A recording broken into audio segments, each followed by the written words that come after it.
Vamos rezar, todos de pé. Ó, isso deve ser assim. Em nome do Pai, e do Filho, e do Espírito Santo. Bom, nós estamos caminhando, né? Terminamos Abraão, que a Elisa já estava enjoada com Abraão. Aí vimos semana passada Esaú e Jacó, aquela briga de irmãos. Você acha que sua família é complicada? É só olhar as famílias da Bíblia. É tudo rolo danado, não é? Então, tudo igual. A sua não é complicada não, né? Não. A minha também não é não. Bom, nós vamos mais uma vez pedir a luz do Espírito Santo para que a gente continue nessa trajetória e entendendo passo a passo da mensagem bíblica, que é uma só. Qual que é a única mensagem bíblica? Que o ser humano precisa de um Salvador e que esse Salvador já veio. É Jesus Cristo, Filho de Deus, que morreu por nós. Essa é a mensagem de cada página da Bíblia. Sem um Salvador que nos dê a mão, a gente não consegue nada. Não é isso? Vinde, Espírito Santo, enchei os corações dos vossos fiéis e acendei neles o fogo do vosso amor. Enviai o vosso Espírito e tudo será criado e renovareis a face da terra. Oremos, ó Deus, que instruístes os corações dos vossos fiéis, com a luz do Espírito Santo, fazei que apreciemos retamente todas as coisas, segundo o mesmo Espírito, e gozemos sempre da sua consolação, por Cristo nosso Senhor. Amém. Nós estamos reunidos em nome do Pai, e do Filho, e do Espírito Santo. Gênesis 32, versículo 23. Gênesis 32, 23. Um aviso aos navegantes. Hoje a gente termina Gênesis. Acaba hoje. Aí depois tem mais 45 livros para estudar até dezembro. Tá? Então vamos lá. Gênesis 32, 23. Aqui vai falar de Jacó. Jacó é aquele que passou a perna no irmão Esaú. Não foi isso? O Esaú tinha o direito de primogenitura, mas trocou o direito de primogenitura por um prato de lentilha. E depois, na hora de ganhar a bênção do pai, que era uma bênção especial dada antes da morte, quem vai no lugar é o Jacó. O Jacó vai no lugar de Esaú. O Jacó se veste de Esaú, né? Bota as roupas de Esaú, bota a pele de Esaú e vai lá ganhar a bênção. E agora é Jacó que tem a bênção do pai para seguir as promessas de família. Aí você vai ver agora o que aconteceu com Jacó. Olha aí.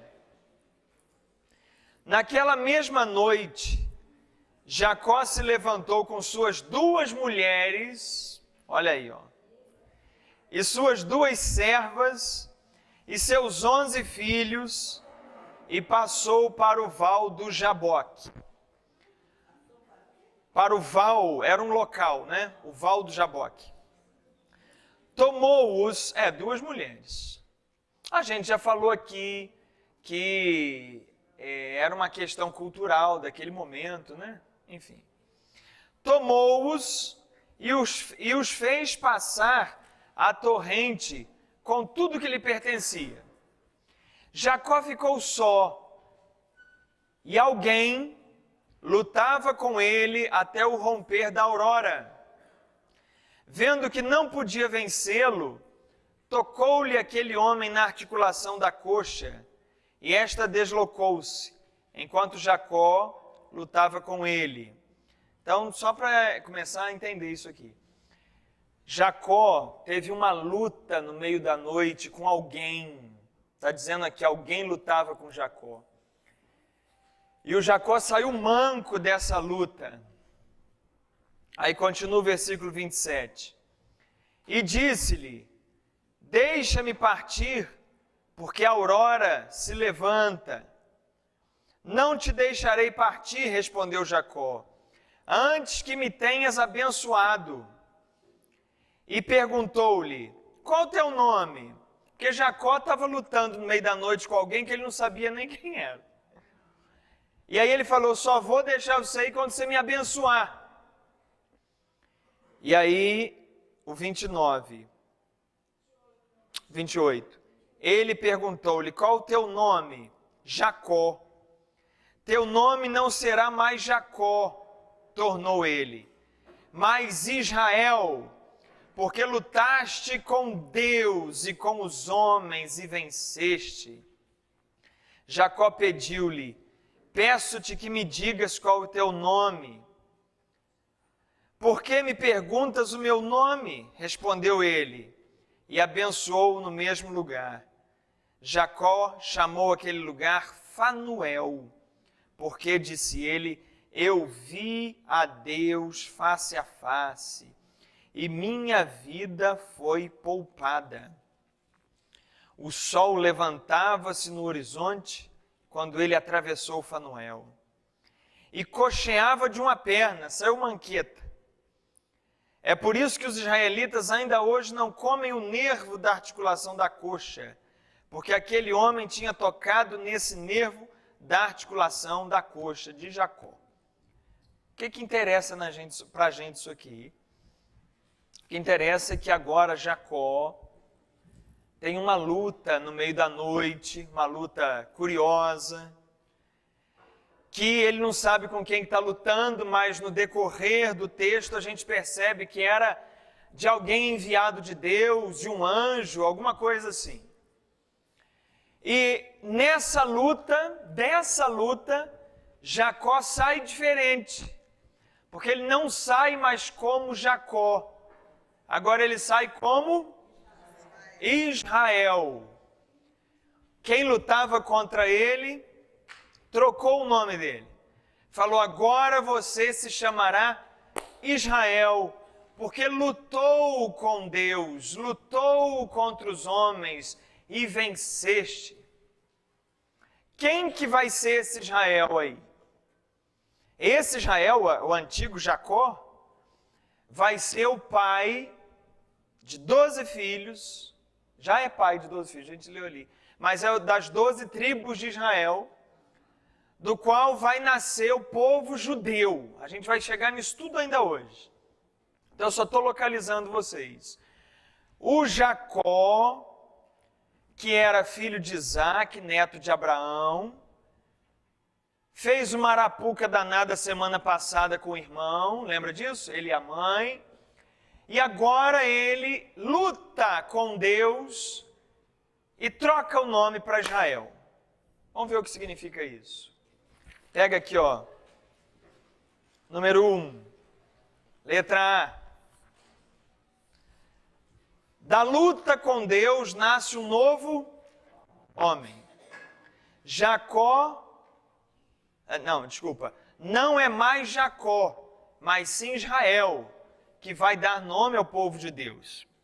Essa luta, preste atenção, é o que aconteceu dentro da alma de Jacó. Essa luta aconteceu aonde? É a luta da alma dele, dentro dele. Diante de sua história de trapaças e mentiras, é necessária muita briga interna, muita força, muita vontade para segurar a bênção de Deus. Você vê que a luta toda, ele quer nessa luta ganhar o quê? A bênção. Ele falou, não vá antes que me dê a bênção. Isso é uma discussão interna, na verdade, que a Bíblia bota externa. Mas é a luta interna dele.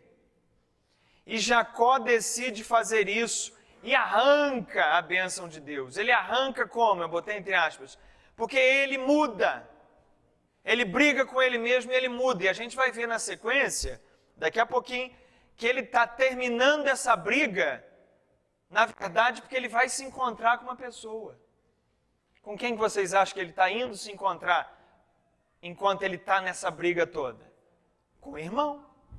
A gente já vai ver que ele faz essa briga toda, ele muda para ele poder encontrar o irmão. Então essa luta, na verdade, foi a conversão dele. E aí eu quero que vocês abram aí Mateus, deixa guardadinho aí o Gênesis, mas vamos só ver lá em Mateus 11, 12, o que Jesus fala sobre luta, sobre conversão. Mateus 11, 12.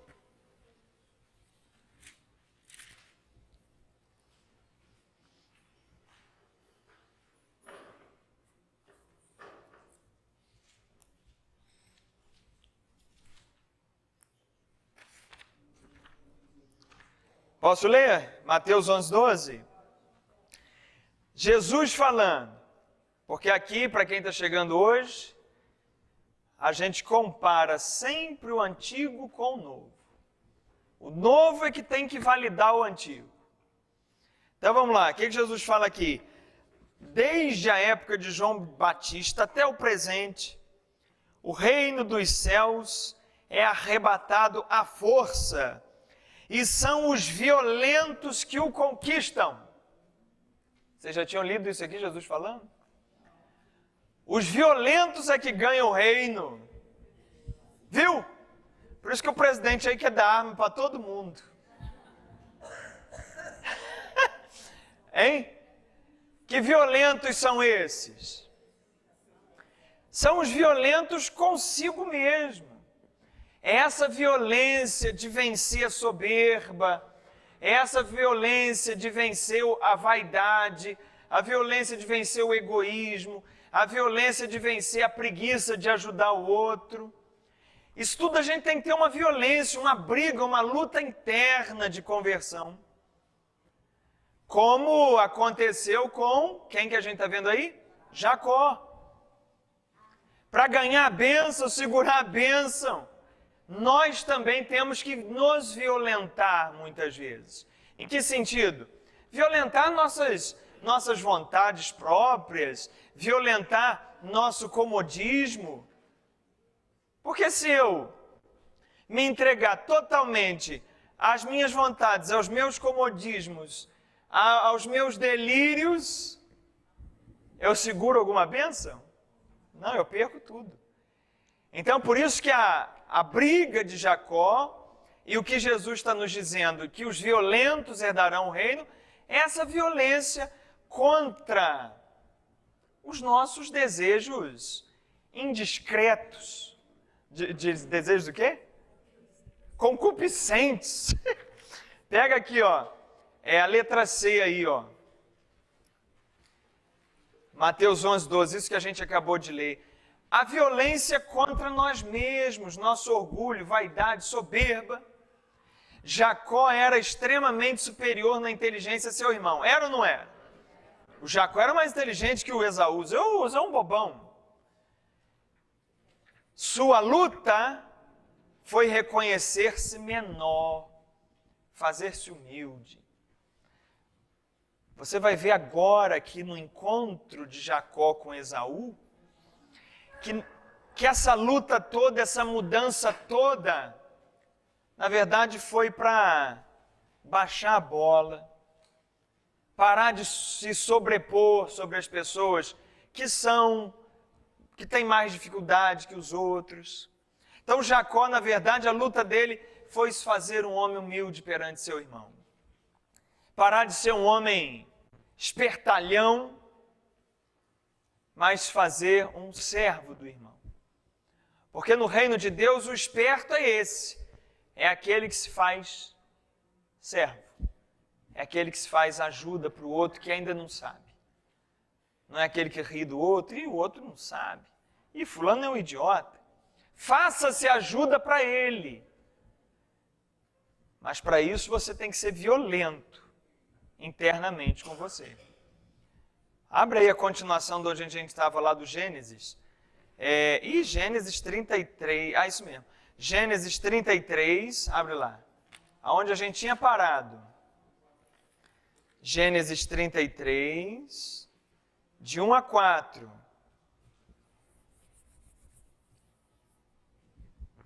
Terminou a briga lá, o sol apareceu, amanheceu o dia. Não foi aí que a gente parou? E ele manqueta lá. Manqueta. Porque você tem que se violentar, então você sai ferido, você sai machucado dessa guerra, né? Então continua.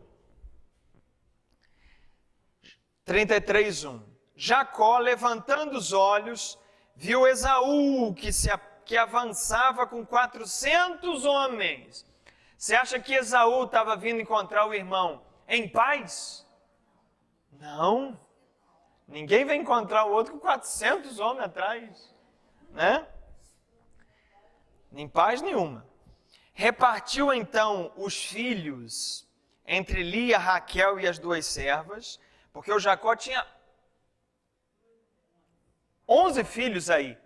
Então ele botou um pouquinho para cada um, mandou todo mundo se afastar, porque a coisa ia ser feia. Colocou as servas com seus filhos na frente, depois Lia com os seus e por último Raquel com José. E passando adiante, olha agora, e ele, passando adiante, prostrou-se até a terra 7 vezes antes de se aproximar do seu irmão. Esaú correu-lhe ao encontro e beijou. Ele atirou-se ao seu pescoço e beijou. E puseram-se a chorar. Para aqui. Vocês entenderam o que foi a briga de Jacó naquela noite? Sim ou não? Não entendeu? Você chegou agora? Você chegou agora que eu vi. Chegou sim. Aquela briga de Jacó com o anjo é a briga que houve aquela mudança. E agora ele é capaz de chegar diante de um irmão que ele o tempo todo violentou, que ele o tempo todo foi espertalhão, e agora ele, numa atitude de humildade, se prostra 7 vezes. Isso significa a humildade. O irmão reconhece, o Esaú reconhece esse Jacó mudado, e eles vão se reconciliar aí agora. E a partir daí, o Jacó morreu, aquele espertalhão morreu, e agora a gente tem quem? Israel, que vai dar a sequência ao povo de Deus. Tá claro isso aqui, gente? Sim ou não? Bonito, não? Cadê Celcinho? Hoje não veio. Eu viajo, eu vou lá em Macaé, eu vou em Cordeiro, vou não sei onde, o pessoal, quem é Celcinho? Quem é Celcinho? Eu falo, Celcinho é famoso. Na diocese toda. Porque tem gente fazendo curso que não é aqui de Friburgo, né?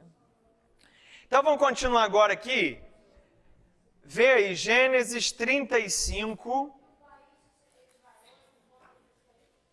O nome do país Israel é por conta deste cidadão. Porque ele é o pai dos 12, que a gente vai ver agora na sequência, que são as 12 tribos. Vamos ver agora aqui, Gênesis 35, 23.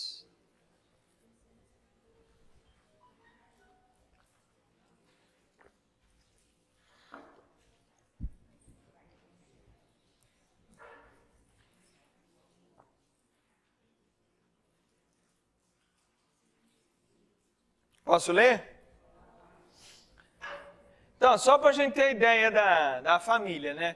Abraão gerou Isaac. Isaac gerou Jacó e Esaú.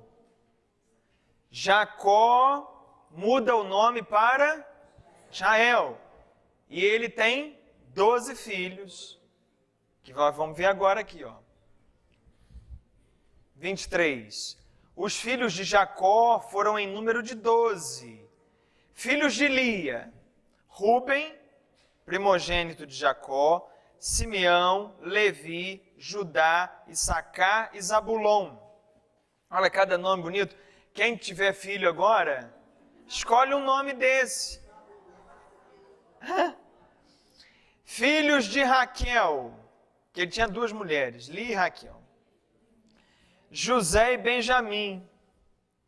Filhos de Bala, escrava de Raquel. Ele até chupou Bala, viu? Geraldina, é por isso você sempre traz uma bala para mim? Não. Filhos de Bala, escrava de Raquel, Dan e Neftali. Filhas de Zelfa, escrava de Lia. Porque era assim, além de ter 2 mulheres, ainda tinha a escrava das mulheres. Que coisa, né? Que pena que o mundo mudou tanto. Realmente, quando fala assim, o mundo mudou, é realmente uma pena. Eu acho que são escravos. Aí, filhos de Zelfa, escrava de Lia, Gade e Azer. Tais são os filhos nascidos a Jacó em Padã Arã, em um local lá, Padã Arã. Então, veja bem, esses 12 filhos aqui é que vão se transformar nas 12 tribos de Israel. Você já ouviu falar disso? Porque cada filho desse vai formar um grupo familiar, uma tribo. E aí cada filho desse vai dar origem a uma família, não é isso? Então cada família, cada descendência de cada filho ficou conhecida como tribo. Então por que é 12 tribos de Israel? Porque são os 12 filhos de Jacó. São os 12 filhos do Jacó que virou Israel. Ricardo, você quer perguntar, Ricardo? Você hoje vai entrar no lugar do Celcim? Fala, Celcim 2. Filhas? Não, Só nasceu o homem, Teve uma filha daqui, dos 12? Fora? Mas não faz parte do pacotão. O pacotão... O que interessa são os 12 homens aqui. Você teve filha? Então, o que você tem com a vida dele? Engraçado, ele não teve, quer que o outro tenha. Pelo amor de Deus. Então, pega o número 2 da folha aqui. Jacó teve 12 filhos. Cada um destes filhos deu origem a uma tribo, ou seja, a um grupo familiar dentro do povo de Israel. É a tribo de Judá, agora vai interessar a gente. Vocês estão faltando muito, hein? Vocês estão andando para... Olha, depois que Deus falou que as segundas-feiras, é o que tem lá segunda-feira? O descarrego? Eu não sei, o que você falou aí, eles nunca mais voltaram na segunda-feira.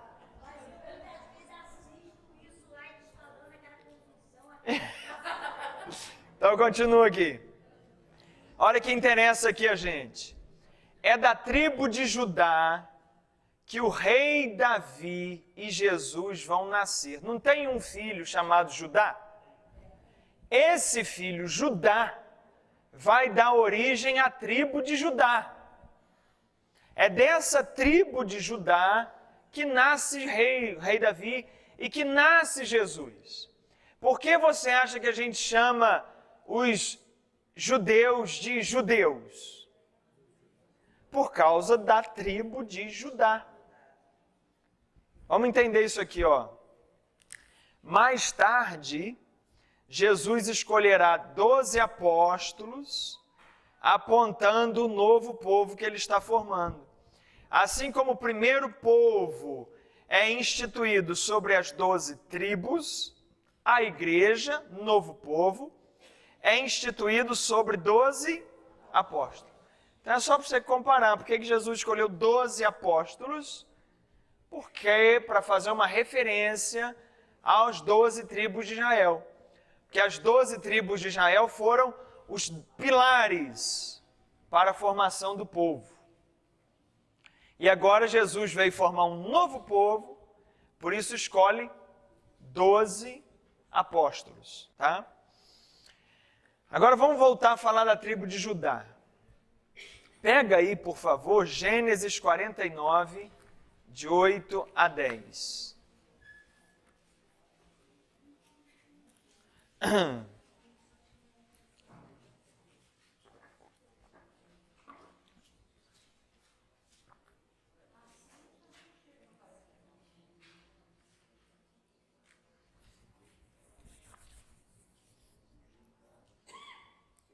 Posso ler?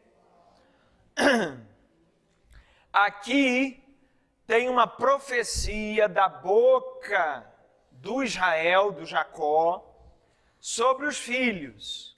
Eu vou ler o pedacinho sobre a tribo de Judá. Olha o que ele diz. Judá, teus irmãos te louvarão. Pegarás pela nuca os teus inimigos. Os filhos de teu pai se prostrarão em tua presença. Filhote de leão, Judá, voltas trazendo a caça, meu filho. Dobra-te, deita-se como um leão, como uma leoa. Quem o despertará? Não se apartará o cetro de Judá. O que é cetro? Aquele símbolo do rei, né? Por onde o rei governa, o cetro real. Preste atenção. Não se apartará o cetro de Judá. Ou seja, a realeza está em Judá.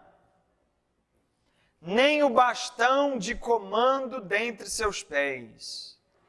Até que venha aquele a quem pertence por direito e a quem devem obediência os povos. Quem é esse? Jesus. Então ele está dizendo que da família de Judá é que vai vir aquele que tem o cetro e que governa todos os povos. E aí ele diz o seguinte, até quando? Até 10, tá bom, 10 aí. Então olha só, a profecia dizia que de Judá é que viria alguém que é o grande tomador de conta do mundo, que tem o cetro na mão. Que já é uma profecia em vista de Jesus. E Jesus nasce aonde?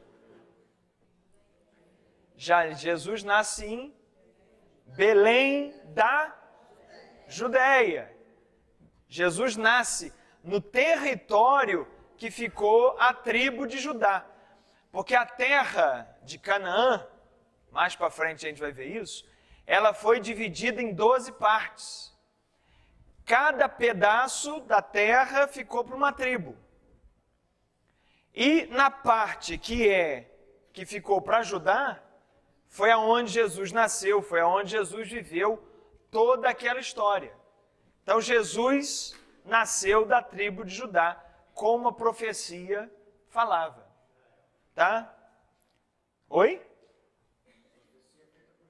Profecia feita por Israel. Agora vocês já ouviram a expressão Jesus, leão da tribo de Judá? Já ouviram isso?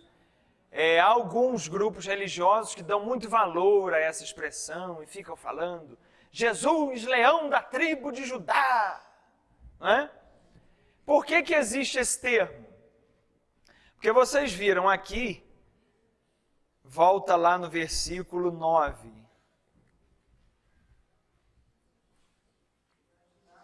Filhote de leão, Judá, voltas trazendo a caça, meu filho. Dobra-te, deita-te como um leão, como uma leoa. Quem despertará você? Porque você é muito poderoso. Então, quando se fala que Jesus é leão da tribo de Judá, é por causa disso aí. A tribo de Judá, naquele local do território do país em que ficava a tribo de Judá, era um local próprio de leões. Ali era morada de leões. Tanto é que o rei Davi mata um leão. Isso está lá no Antigo Testamento. O Sansão mata um leão também, porque aquela região era de leões. Então o leão passou a ser símbolo de Judá. Por isso que ele fala ali, você como um leão, porque era o símbolo daquele território. E leão é um símbolo de força. Então, quando se fala Jesus,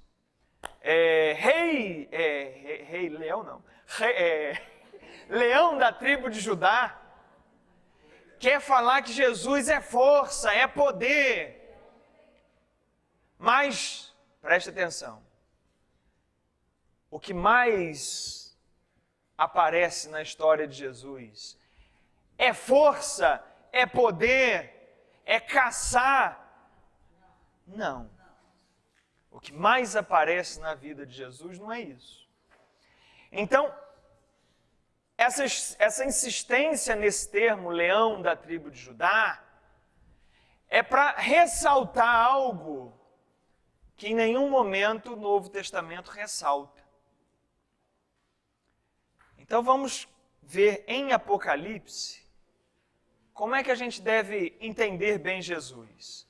Se é como um leão da tribo de Judá ou como o quê? Vamos lá. Pega aí Apocalipse 5. Apocalipse é antigo ou é novo? Apocalipse 5, de 1 a 6.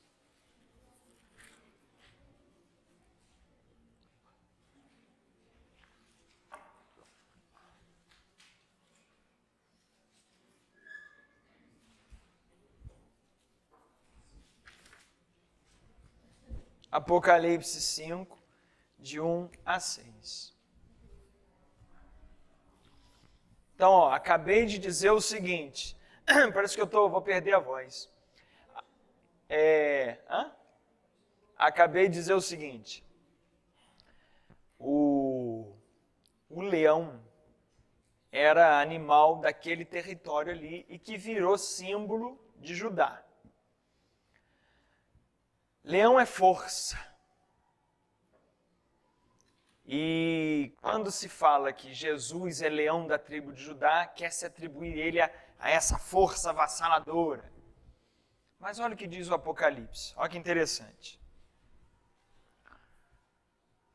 Eu vi também, na mão direita do que estava sentado no trono, um livro, escrito por dentro e por fora, selado com 7 selos. Vi então um anjo vigoroso que clamava em alta voz: quem é digno de abrir o livro e desatar seus selos? Mas ninguém, nem no céu, nem na terra, nem debaixo da terra, podia abrir o livro ou examiná-lo. Eu chorava muito, porque ninguém fora achado digno de abrir o livro e examiná-lo. Então, um dos anciãos me falou, preste atenção, não chores. O leão da tribo de Judá, o descendente de Davi, que venceu para abrir o livro e os seus 7 selos. Então, o que é dito a ele? Que o leão da tribo de Judá vai abrir. Ele é digno, porque dá a impressão que ele é forte, é poderoso, é vingador. Aí olha o que vai acontecer. Versículo 6. Eu vi no meio do trono dos 4 animais e no meio dos 4 anciãos um cordeiro de pé, como que imolado. Olha que bonito. é dito a ele, esse ele aí é João, né?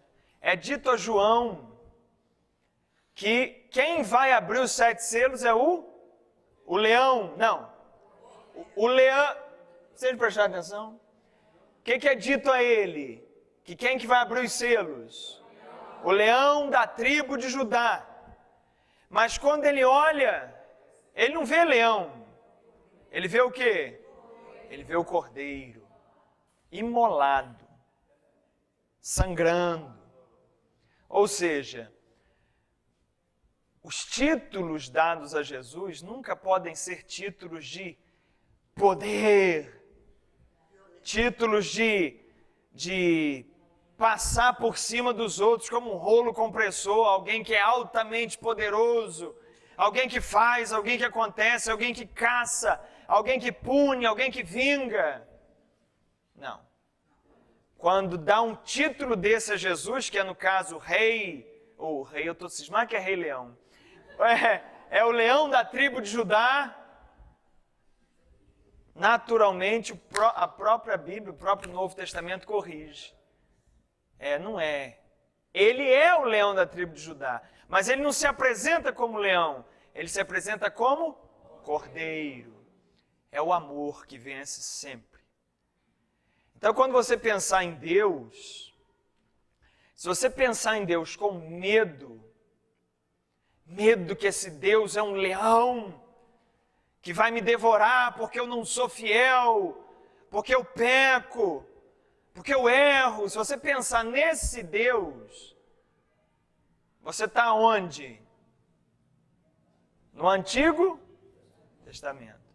Porque o Deus do Novo Testamento, ele não é um leão, ele é o quê? Um cordeiro. Um cordeiro imolado por amor. Então, o que jorra desse Deus não é poder. O que jorra desse Deus é amor.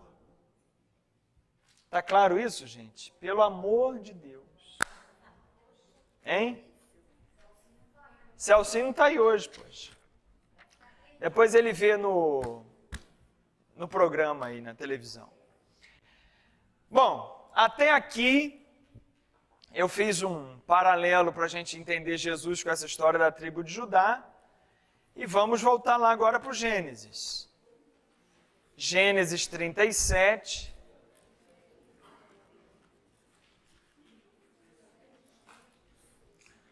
De 1 a 36. Agora vamos fazer uma leiturinha boa aqui, hein?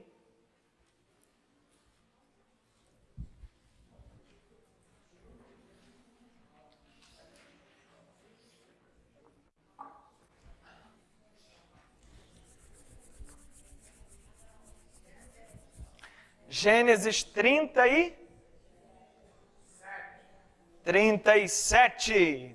de 1 a 36.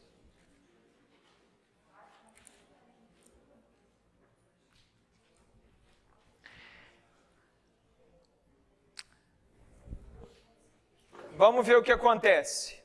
Posso ler? Jacó habitou na região onde seu pai havia morado, na terra de Canaã. Presta atenção. Quem é o pai de Jacó? Isaac. Quem é o avô de Jacó? E eles... Fica calmo aí, meu filho. E eles moraram em que terra? Canaã. Grava isso, porque da agora em diante a gente vai para o Egito, vai dar uma confusão danada, o povo vai ficar 430 anos no Egito, e quando sai de lá, eles vão procurar a terra de Canaã, porque foi terra de Abraão, de Isaac, de Jacó. Então continua. Eis a história da descendência de Jacó. José, um dos filhos dele, ainda jovem, com a idade de 17 anos, apacentava o rebanho com seus irmãos, os filhos de Bala e os filhos de Zelfa, mulheres de seu pai. E ele contou ao seu pai as más conversas dos irmãos. Israel amava José mais do que todos os outros filhos, porque ele era o filho de sua velhice, e mandara-lhe fazer uma túnica de várias cores. Seus irmãos, vendo que seu pai o preferia a eles, começaram a odiá-lo e não podiam mais tratá-lo com bons modos. Ora, José teve um sonho e o contou aos seus irmãos, que o detestaram ainda mais. Quando a pessoa não gosta, não adianta. José disse-lhe: ouvi o sonho que tive. Estávamos ligando feixes no campo, amarrando feixes, né? E eis que o meu feixe se levantou e se pôs de pé, enquanto os vossos o cercavam e se prostravam diante dele. Você já imaginou? Você tem um monte de irmão, tudo homem. Hein? Quem tem irmão? Só homem aí. Hein, Paulinho? Você tem? Aí você fala com seus irmãos assim, ó, eu tive um sonho, que o meu ficou de pé e o de vocês se dobrou. Aí eles não vão gostar. Né? Aí continua. Eu nem sei onde eu parei. Aonde foi? 8. Ah, sim. Seus irmãos disseram-lhe: quererias porventura reinar sobre nós e tornar-te nosso Senhor? E odiaram-no ainda mais por causa de seus sonhos e de suas palavras. Tem coisa que não precisa falar, né? Sabe que os irmãos já não gostam de você. Você ainda fala um troço desse? José teve ainda outro sonho que contou aos seus irmãos. Mas é um troço de doido. Tive, disse ele, ainda um sonho. O sol, a lua e 11 estrelas prostravam-se diante de mim. Está procurando? Ele contou isso ao seu pai e aos seus irmãos, mas foi repreendido por seu pai. Que significa, disse-lhe ele, este sonho que tiveste? Viremos acaso eu, tua mãe, teus irmãos, a nos prostrar por terra diante de ti? Seus irmãos ficaram, pois, com inveja dele, mas seu pai guardou a lembrança desse acontecimento. Os irmãos de José foram apacentar os rebanhos de seu pai em Siquém. Israel disse a José: teus irmãos guardam os rebanhos em Siquém. Vem, vou mandar-te a eles. Eis-me aqui, respondeu José. Vai, pois, ver se tudo corre bem a teus irmãos e ao rebanho, e traz-me notícia deles. Enviou do vale de Hebrom, e José foi a Siquém.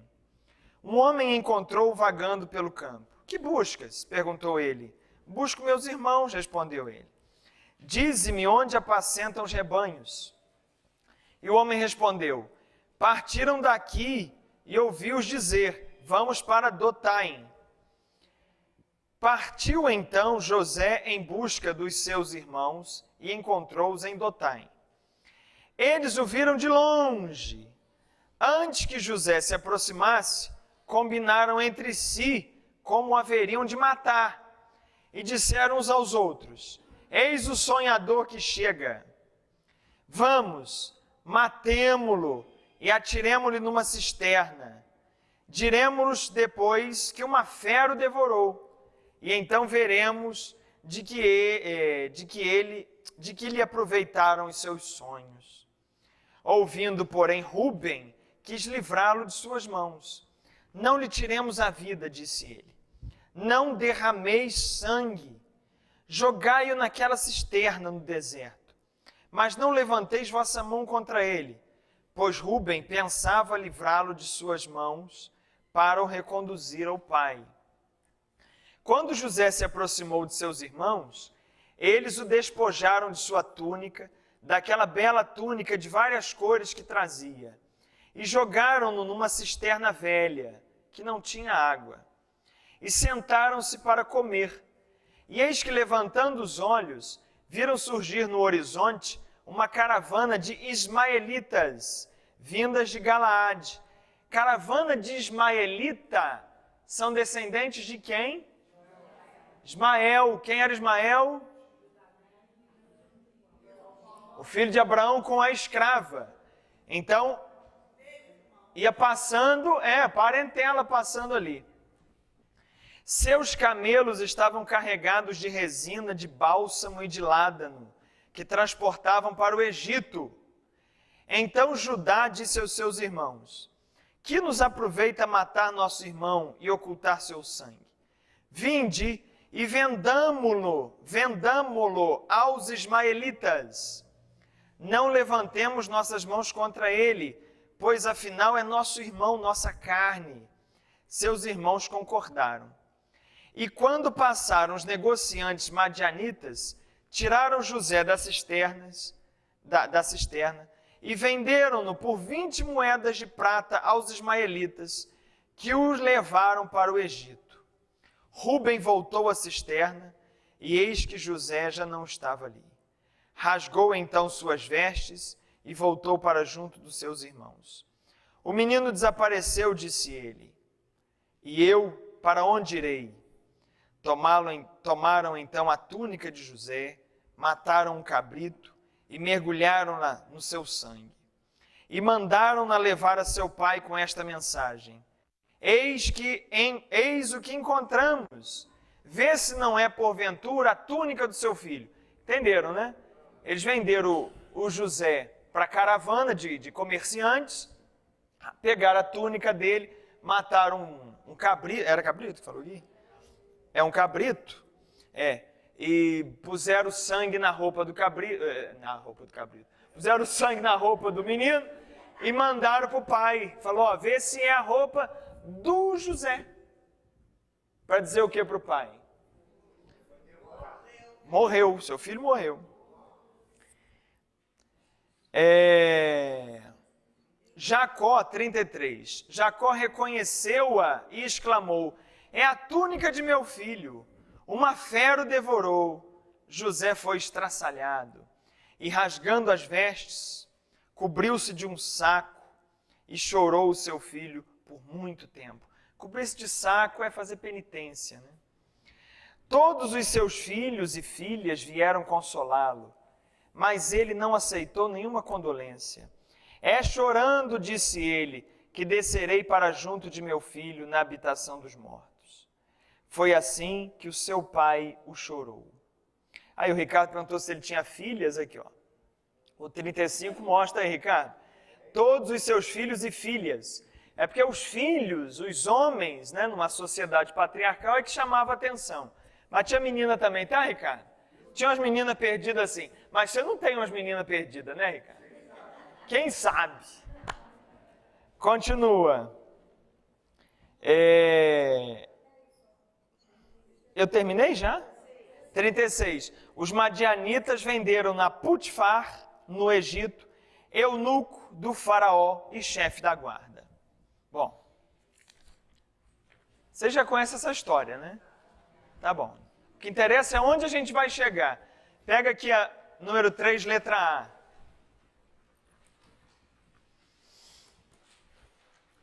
Eu li isso aqui tudo para vocês.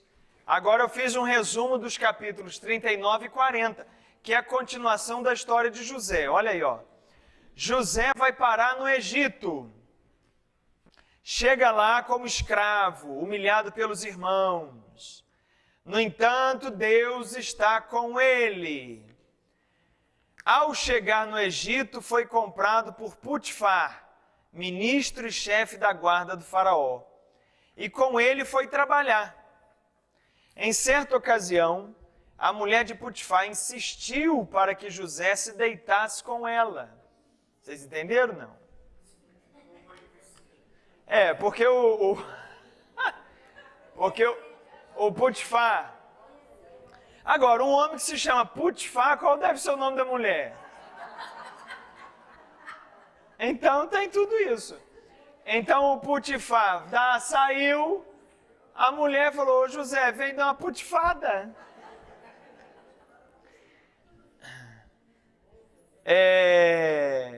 Como este recusou por várias vezes, ela contou ao marido que ele estava tentando abusar dela. Mas olha, é um troço, né?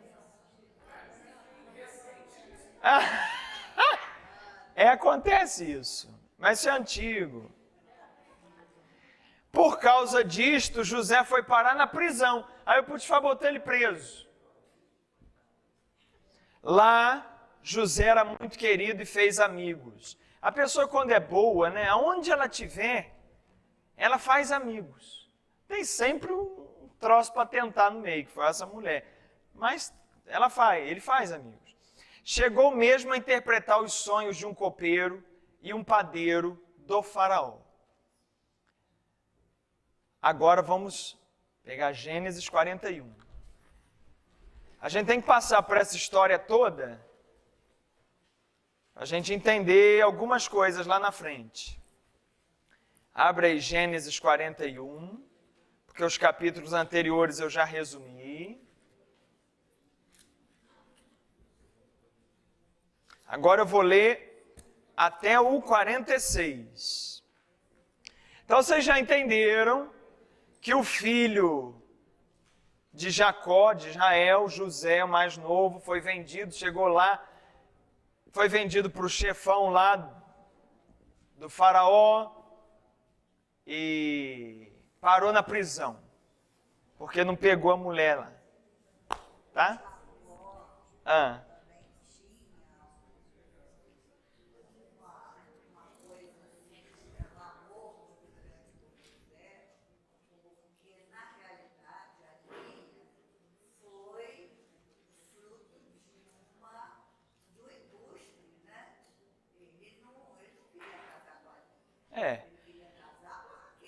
Isso. Aí a gente não está pegando esses detalhes aí, mas ela está lembrando o amor que José tinha, que o Jacó tinha por José, enfim. Como disse ali, era o filho da velhice, era o filho caçula, sabe como é que é? Negócio era neto. Diz que ser avô é melhor que ser pai, é? Quem fala isso aí para mim? É melhor? Porque chorou, você entrega. Deve ser por isso que é melhor. Agora, o Jacó já estava velhinho quando nasceu o José, enfim. Agora vamos ver o que aconteceu com José lá na prisão. 41:1. 2 anos depois, o faraó... Vocês sabem o que é o faraó, não sabe? O que é o faraó? É o rei do Egito. O faraó teve um sonho. Encontrava-se ele perto do Nilo, de onde saíram 7 vacas belas e gordas, que se puseram a pastar no capinzal. Mas eis que saíram em seguida, do mesmo Nilo, 7 outras vacas, feias e magras, que vieram e se puseram ao lado das outras na margem do rio. As vacas feias e magras devoraram as 7 vacas belas e gordas. E o faraó acordou. Adormeceu de novo e teve outro sonho. 7 espigas grossas e belas saíam de uma mesma haste.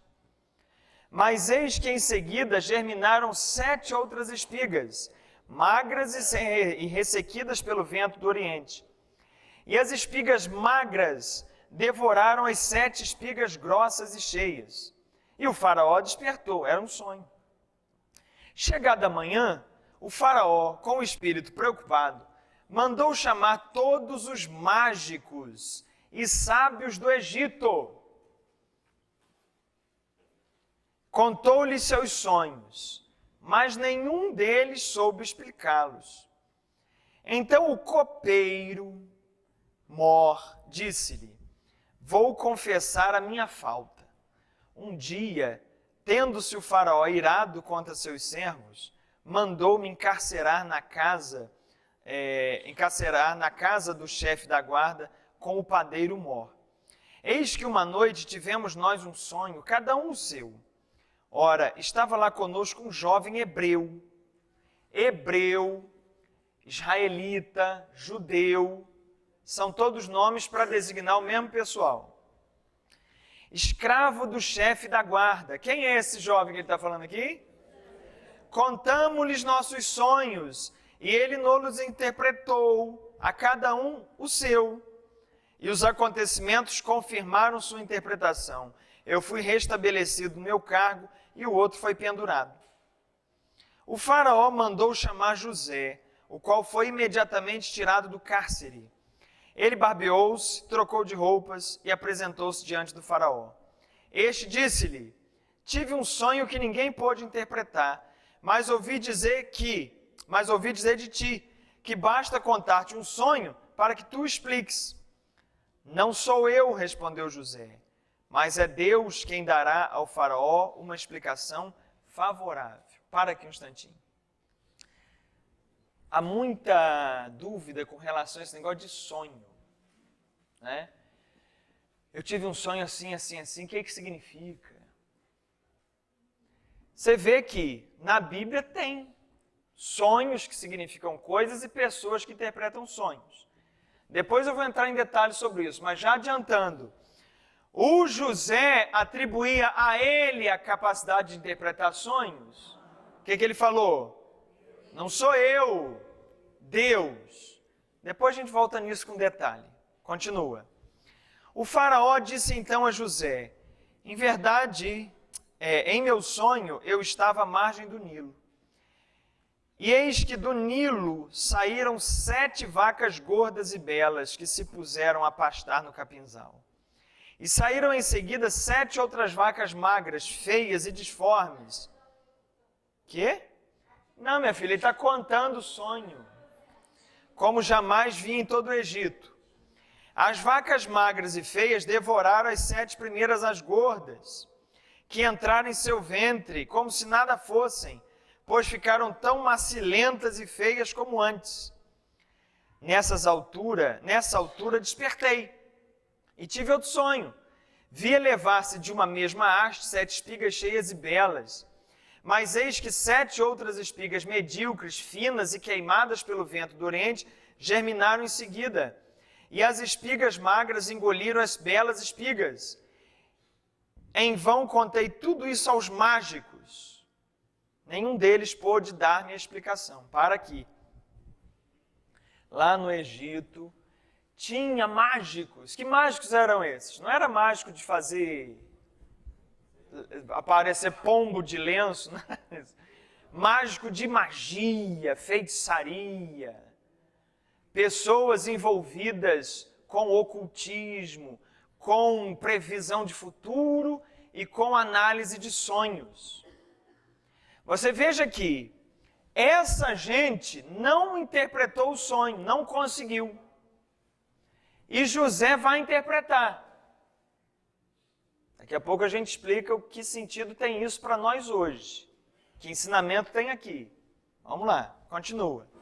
Versículo 25.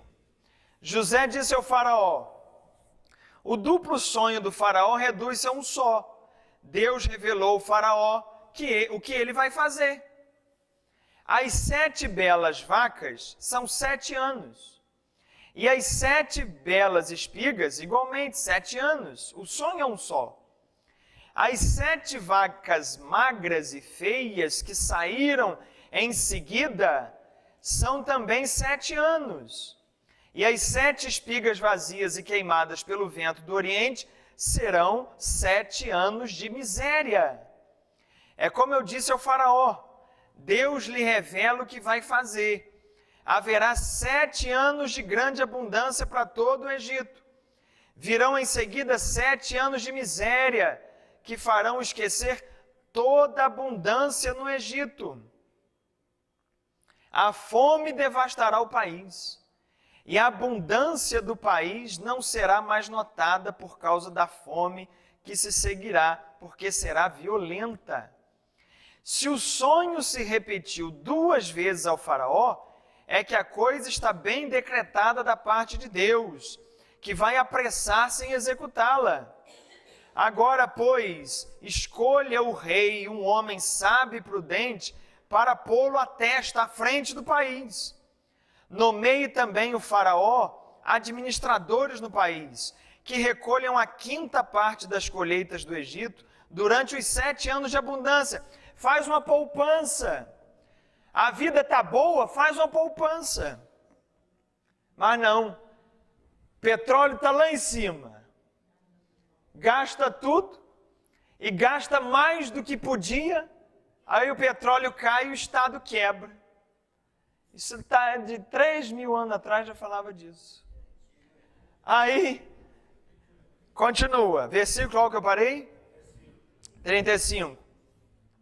Eles ajuntarão todos os produtos desses bons anos que vêm e armazenarão o trigo nas cidades à disposição do faraó como provisões a conservar. Esses mantimentos formarão para o país uma reserva em previsão dos 7 anos de fome que assolarão o Egito. Dessa forma, o país não será arruinado pela fome. Gostaram da interpretação? O menininho era porreta.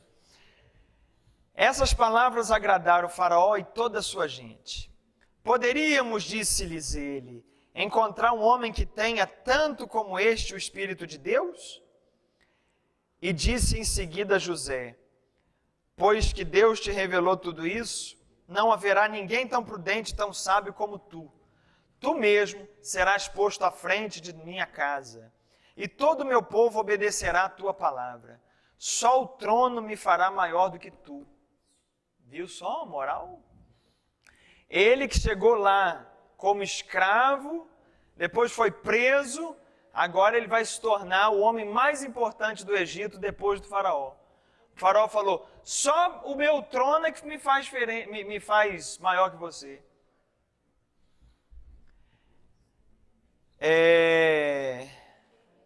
Bom, é para ler até quando? 46?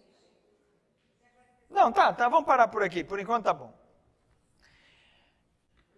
Pega a letra B aqui, número 3, letra B.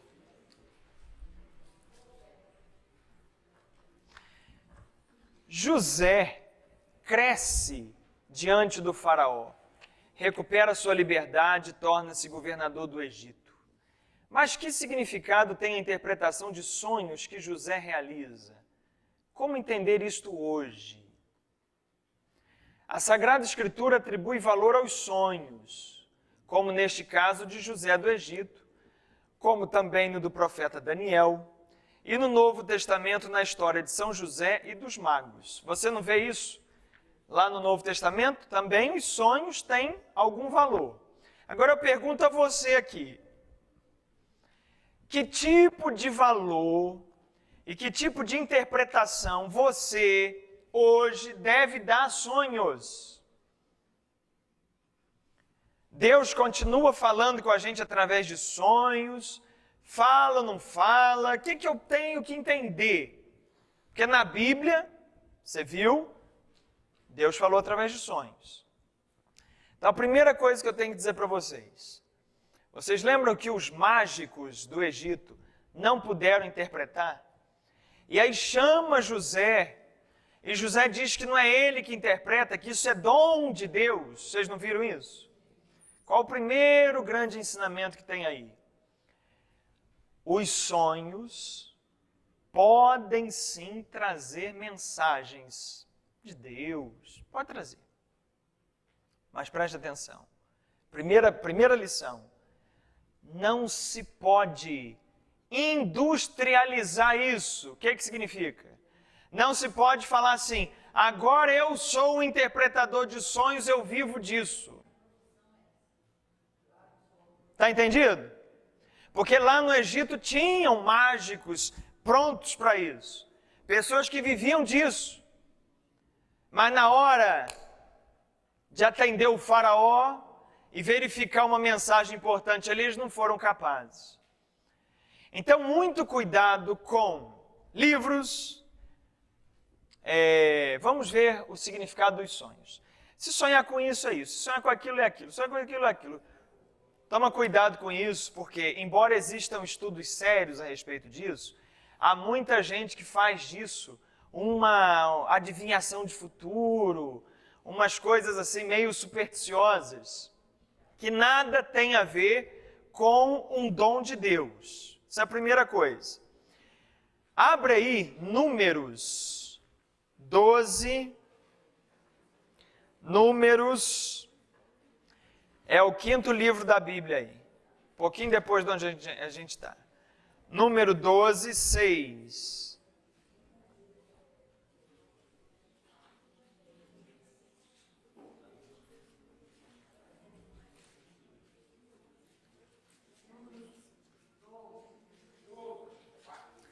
Números 12, 6.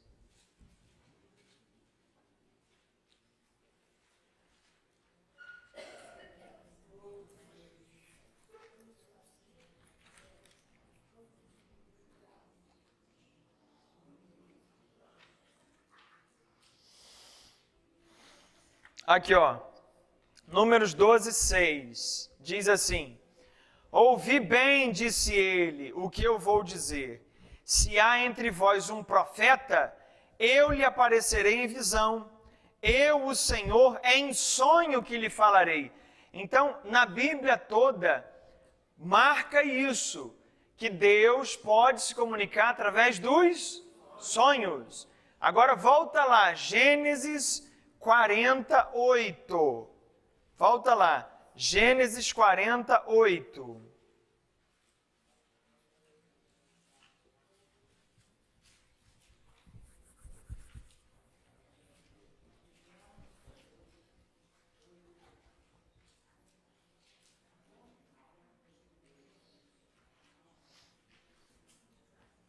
Olha aí. Isso é quando José estava lá dentro da cadeia ainda ouvindo os sonhos daquele povo lá. Versículo 8. Tivemos um sonho, responderam, e não há ninguém para nos interpretar.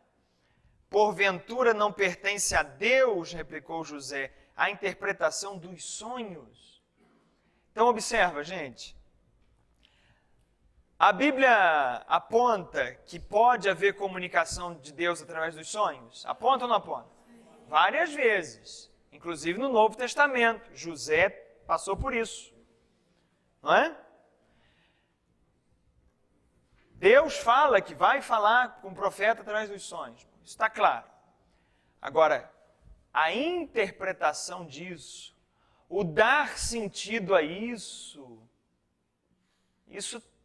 também é dom de Deus.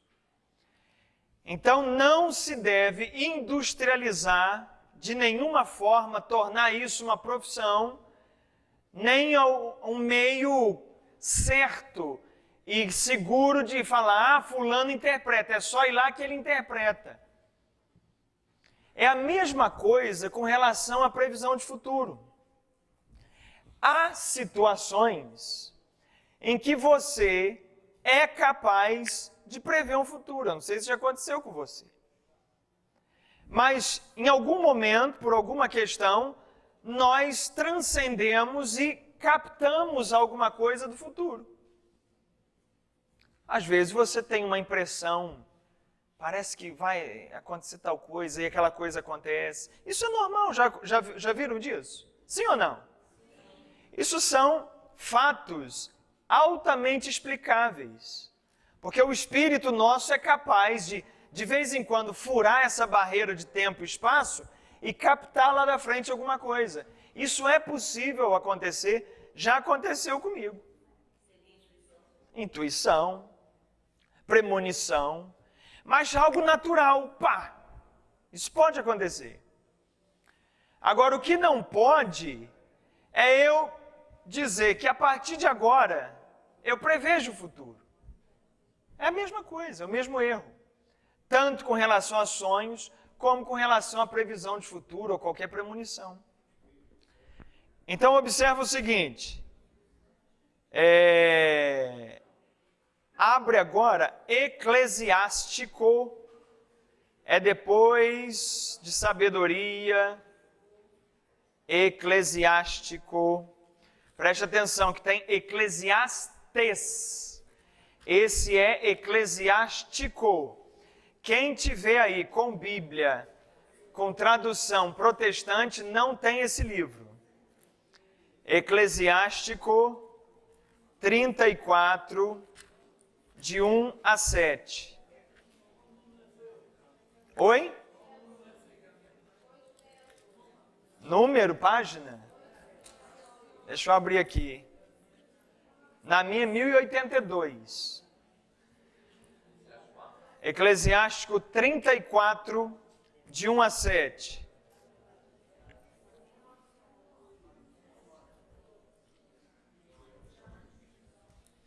Eclesiástico 34, de 1 a 7.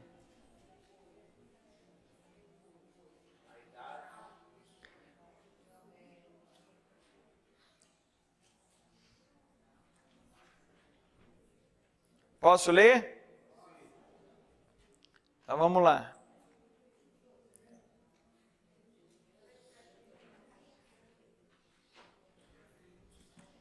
O insensato, presta atenção nisso aqui, você que gosta muito de um sonho, de uma previsão, de uma macumba, de um feitiço, de uma magia, você que gosta de um horóscopo, de uma cartomante, de um sonho.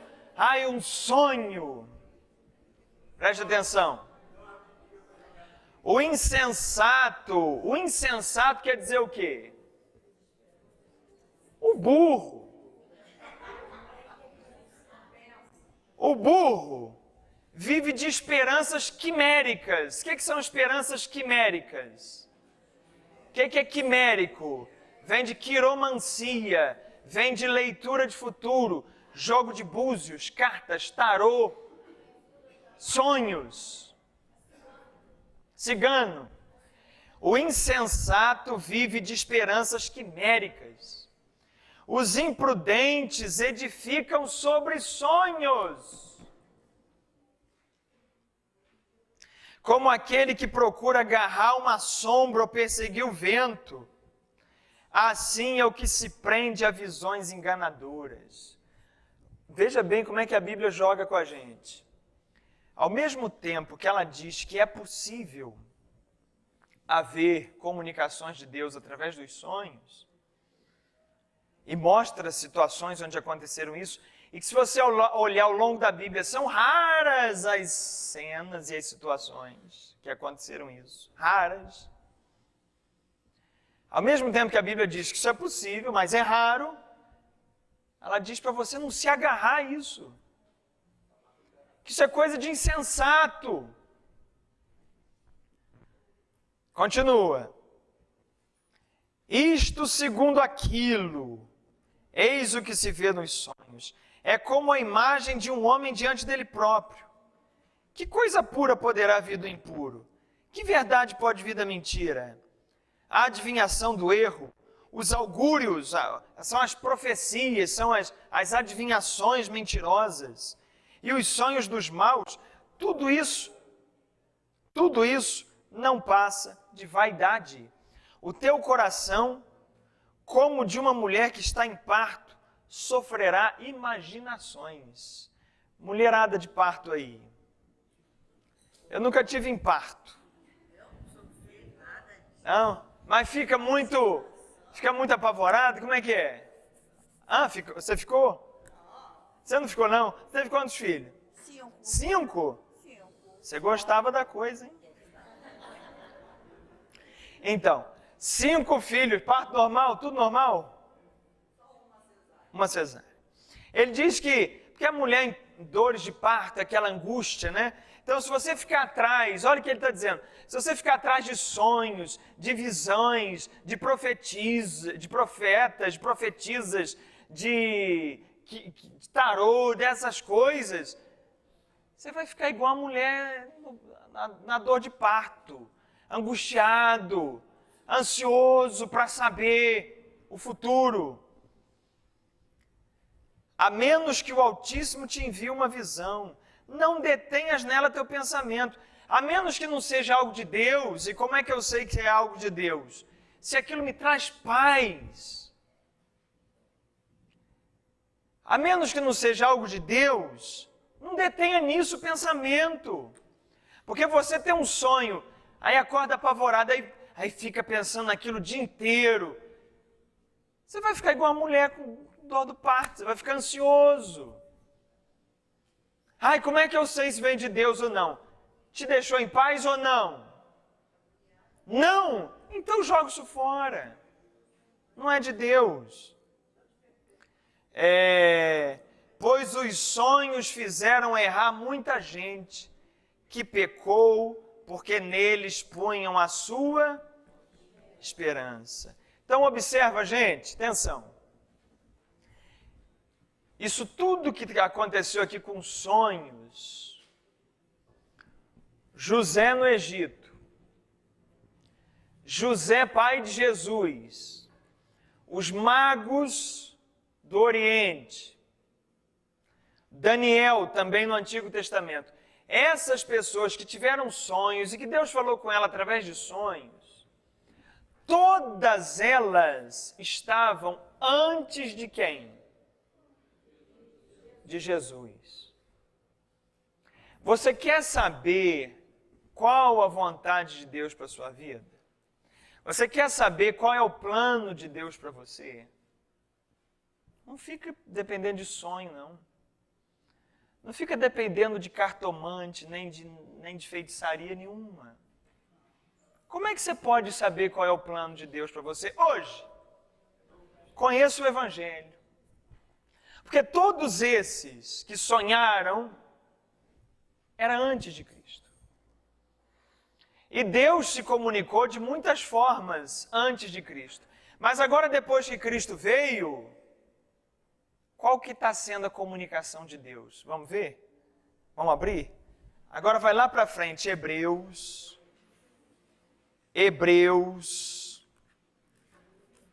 Lá no Novo Testamento.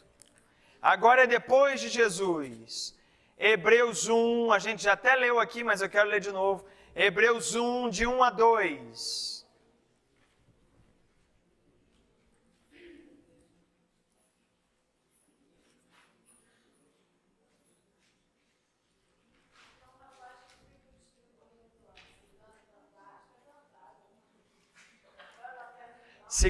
Cigana Dara. É Dara? O moço só distribuiu uma folha assim, eu já recebi. Eu ano passado, eu tinha ido na catedral, acho que eu já contei isso aqui. Eu tinha ido na catedral fazer a divulgação do IFAP, né?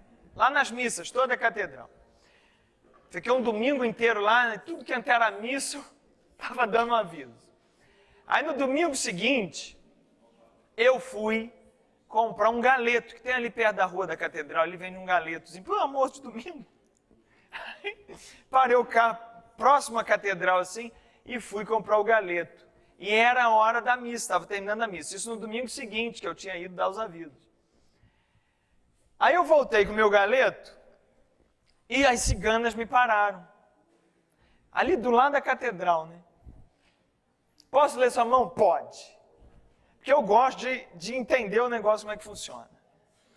Aí ela falou assim, você é filho de bom pai, filho de boa mãe, mas não teve sorte com parente. Aí eu perguntei para ela assim, mas alguém teve? Porque eu não conheço ninguém que teve sorte com parente. Nisso, acabou a missa e o povo saiu. E eu tinha ido semana anterior dar aviso de IFAP. Eu falei, quanto que eu te devo? Dei o dinheiro e fui embora. Ia pegar mal, não ia? Ia pegar mal. Aí eu saí fora.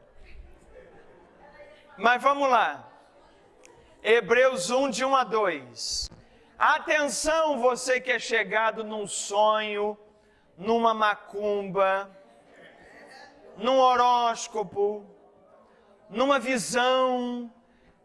Tem dentro da igreja gente que tem um monte de visões e tem um monte de recado para te dar da parte de Deus. Tem. Olha, Deus mandou te dizer. Você que gosta dessas coisas, porque o povo adora isso. Falar que tem uma imagem de Nossa Senhora aparecendo ali, mas lota. Me disseram, eu estava em Macaé sábado, me disseram que por aquelas bandas de lá tem uma pessoa que vê Nossa Senhora durante um terço e que vai falando todas as mensagens de Nossa Senhora, para todo mundo ali. Eu falei assim, bom, com todo respeito, Nossa Senhora tem uma coisa para dizer, só uma. O que Nossa Senhora tem para dizer? Fazei tudo o que Ele vos disser. Só isso que Nossa Senhora tem para dizer. Agora continua. De 1 a 2. Muitas vezes e de muitos modos, outrora, ou seja, antigamente, falou Deus a nossos pais pelos profetas. Preste atenção. Muitas vezes e de muitos modos. Quais modos? Sonho, visão, iluminação, aparição, fogo. De muitos modos, Deus falou aos nossos pais antigamente pelos profetas. Agora observa, isso aqui foi escrito depois de Cristo. Ultimamente,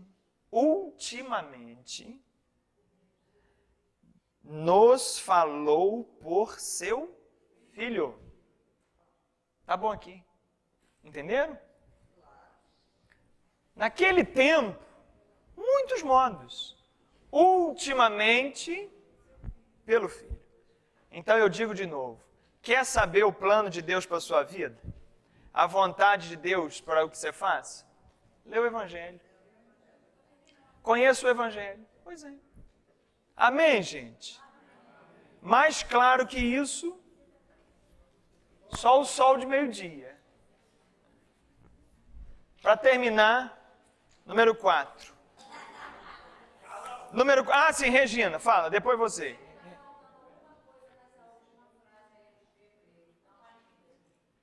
Aonde? Na Bíblia. Em Hebreus. Deus nos tem falado nem por sonhos, nem por adivinhos.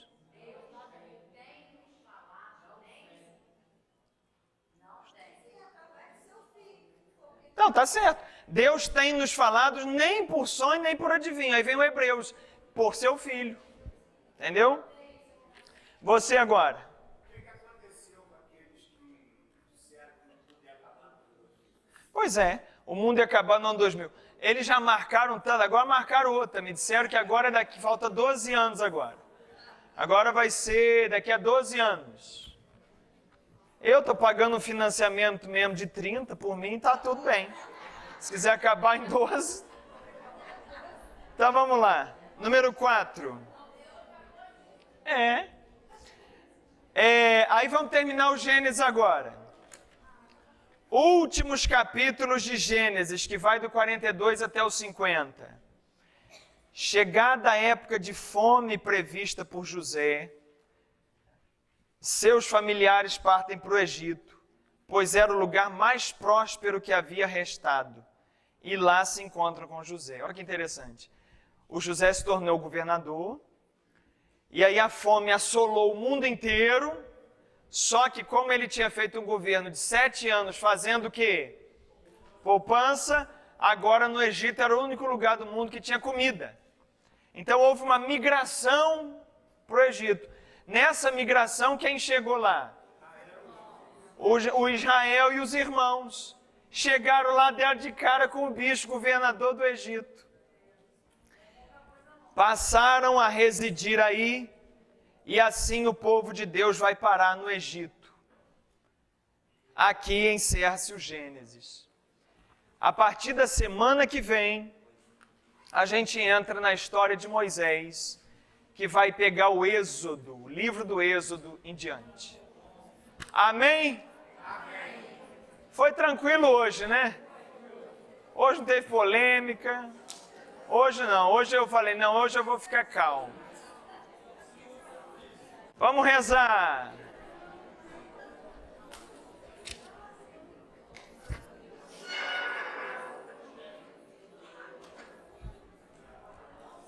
Em nome do Pai, e do Filho, e do Espírito Santo.